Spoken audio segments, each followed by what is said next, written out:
गिरा देती है। साड़ी पूरी तरह से धब्बों से भर जाती है। अब देखना, जब ये शादी में नहीं जा पाएगी तो सबको पता लगेगा कि असली क्लास किसकी है। वो मुस्कुराते हुए बाहर चली जाती है। प्रीति बाथरूम से बाहर आ जाती है।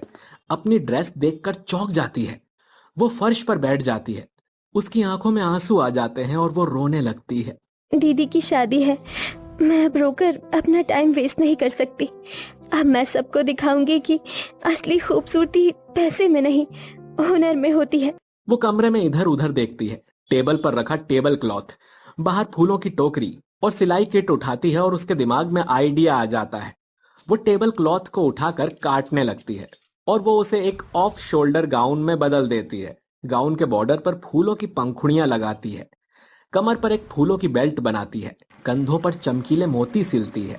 अब देखते हैं दीपाली दीदी, ये ड्रेस सबकी नजरें अपनी तरफ खींच लेंगी। शादी का मंडप सज चुका होता है। पीछे पहाड़, सामने नदी और बीच में फूलों से सजा मंडप होता है। सब लोग तैयार होकर घूम रहे होते हैं। दीपाली फिश कट लहंगा पहनकर हाथ में ड्रिंक लिए खड़ी होती है। उसकी माँ पास आकर कहती है, बेटा अब मजा आएगा, तूने प्रीति की ड्रेस जो खराब कर दी।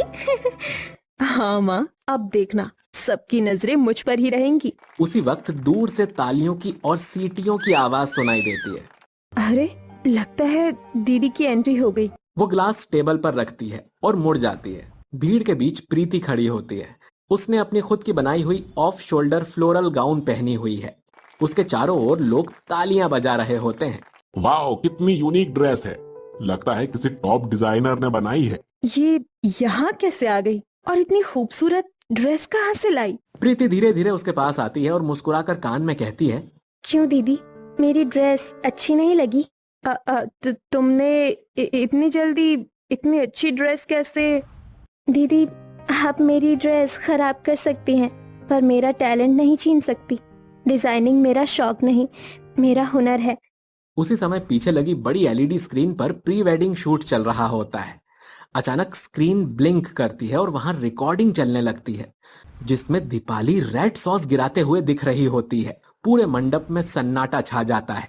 सास का चेहरा गुस्से से लाल हो जाता है। दीपाली, ये क्या किया तुमने? शर्म नहीं आई तुम्हें? लोग दीपाली की बुराई करना शुरू कर देते हैं। उसकी आंखें नम हो जाती हैं। मम्मी जी, मुझसे बहुत बड़ी गलती हो गई। मैं बस जल गई थी। प्रीति, मुझे माफ कर दो। दीदी,